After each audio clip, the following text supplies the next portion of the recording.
my sister stays in Eastvale, and we just haven't talked since I was set on fire behind Pine Liquor here when I was sleeping. You were set on fire by who?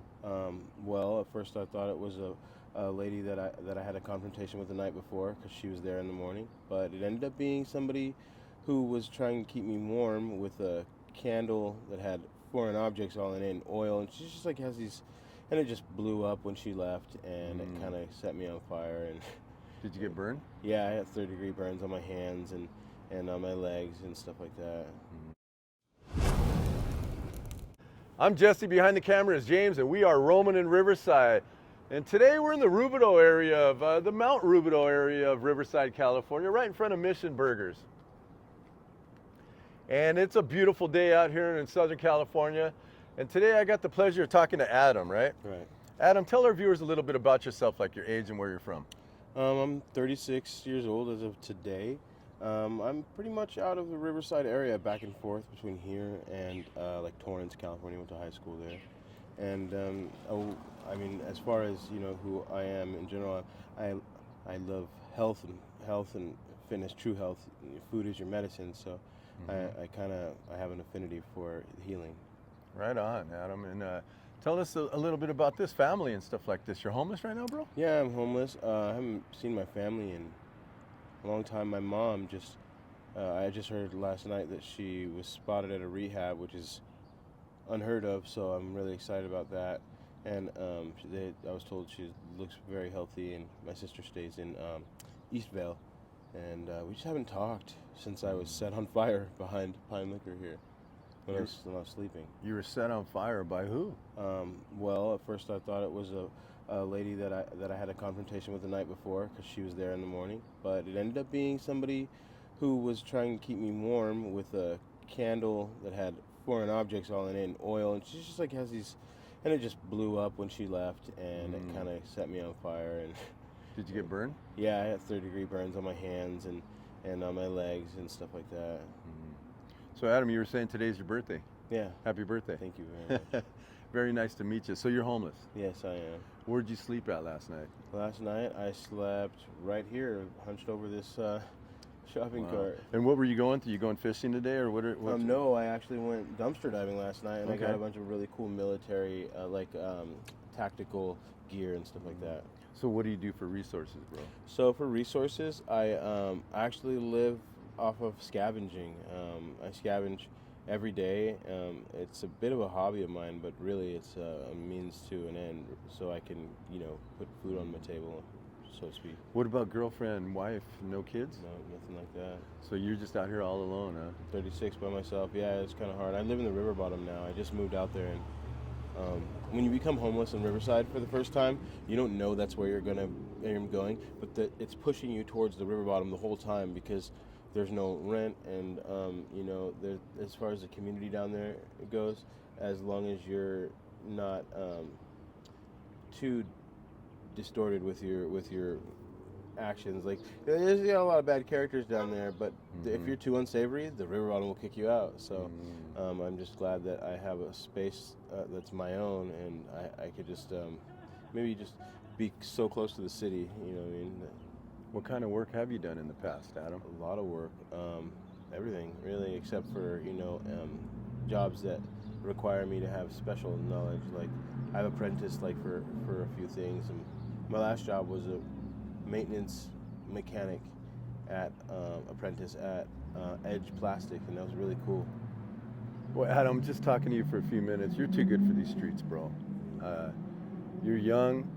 I mean, if you've had some problems in the past, with homelessness, bro, we could turn that around. You're willing to work though, right? Yeah.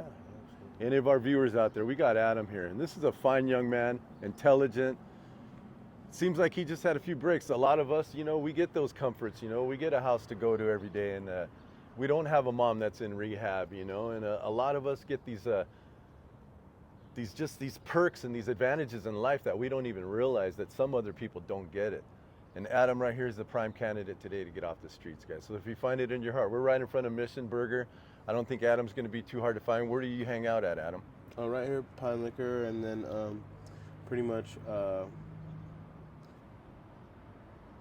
cemetery has a field adjacent to it, and I'm over there. It's like I used to be like the guy. If you need stuff, you could go to my camp and find it there, like bicycle tubes or parts or just really anything, clothes, and I would just provide people with that stuff. But I kind of got away from that service, but I'm still hanging out over there every once in a while. Okay. What's the hardest part about being homeless, bro? Very alone, very lonely. Is it? Yeah, because it's with having an addiction or an addictive personality, um, it's consuming, and you don't know what's going to happen from moment to moment, because the characters that you surround yourself with are also in flux. Like nobody knows what they're going to do next, and nobody has a plan. So I'm always wondering, like, who I got to look out for, what I'm going to do next for anything. But that's why I hoard, because if you're a hoarder, then you'll have what you need when you need it, and it's a really inefficient way to live, actually. Yeah. It's probably, you say you're into health. This is probably an unhealthy way to live. It is. My health is declining as we speak. Is it? When was the last time you ate? Right now, I had some chicken and rice. Last night, I went to the hospital, and they thank God, they're roll-off 20-foot shipping containers. They fill with hundreds of thousands of dollars of food every week. Just they're throwing it away, and it's all sealed, and I probably 80% of my intake comes from there. Really? Yeah, my caloric value is just like, I eat a lot. Yeah, it's really. What do you got going on for the rest of the day, Adam? Today, my friend has code enforcement coming to his camp at the Riverbottom. Unfortunately for me, my camp is just outside of the city limits in the Riverbottom. But if you're up to a certain point, they will come take your shit if they know you're there. And they're gonna take his stuff today. So I gotta get down there, consolidate my reprisals, get over there, help him move, and then probably bushwhack a new spot for myself so I can have privacy, because we're just bumping heads, me and my campmate. We hear a lot of horror stories down there in the Riverbottom. Is it dangerous down there? Yeah, actually, it is dangerous down there. A guy named Chi-Town was just killed, or, well, we don't know. It's very suspect, and there's just all kinds of fingers pointing in different directions. And how was he killed? well, there's fentanyl involved, they say, but then again, somebody mentioned that he had a COVID a vaccine and a series of vaccines that the week prior, and he had walking pneumonia or something like that, and it was just a really bad choice to get the vaccines while he was, taking a blow as devastating as that. Like, you shouldn't get any vaccines when your immune system is already compromised. Yes. Yeah. And so they're not sure, but they were. It was a sad day when we learned he passed. But when it all kind of said and done, no one's coming for you down there to. The coroner did show up at the camp, but no, they're not. Probably not going to do an autopsy. They're probably not going to. Their next of kin is right in the area, and he hasn't reached out to them, and they haven't reached out to him. He doesn't know anything about a funeral. You know what I mean? Yeah. So it's a very lonely ending as well down there. And that's already. I think that's 3 people in that same 1 week stretch that had passed away. Someone was shot in the face, and they say that was a fentanyl, and then the other one was, I can't remember. I think it was an accident of some sort. So the guy who gets shot in the face, and they'll say it's a fentanyl death, huh? Oh no! He that was clear. Right out there by American Legion. Okay. Yeah, he got shot in the face. Really, a really known. His name ring bells, and not for the sweet deeds he would do. He was more of I would say an enforcer type, or really a big bully. And so, I don't know who decided they'd had enough, but Lord knows, it's just you gotta be. I always tell people, kindness and empathy are the 2 qualities that we have as humans that bridge the gap between all differences on this planet. And if we could just use those, kindness and understanding, I'll be honest with you. There's no problem we can't fix with just that. You don't have to like it. you be kind about it, you know, Yeah. and you could try to look from the other person's eyes. And if you can do that, you know, there's nothing, you know, that can unless somebody has become so distorted in themselves that no one wants to like even try to see from their eyes, which is Right. It's there. Drugs do that too. Yeah, we don't want you to get there. No. It's impossible for me to get there. I live in a state of reflection most of the time. Okay. You know, when I'm just doing my daily things, and I can't. I'm so glad that I live that way. Well, you're very intelligent, Adam. I'll tell you that. You know, and it's been a pleasure. Thank you so much. I'm Jesse. That's James. You got Right a couple on. friends out here. Cool. After my interview, Adam, I always say, "Can I say a prayer for you?" Absolutely. All right.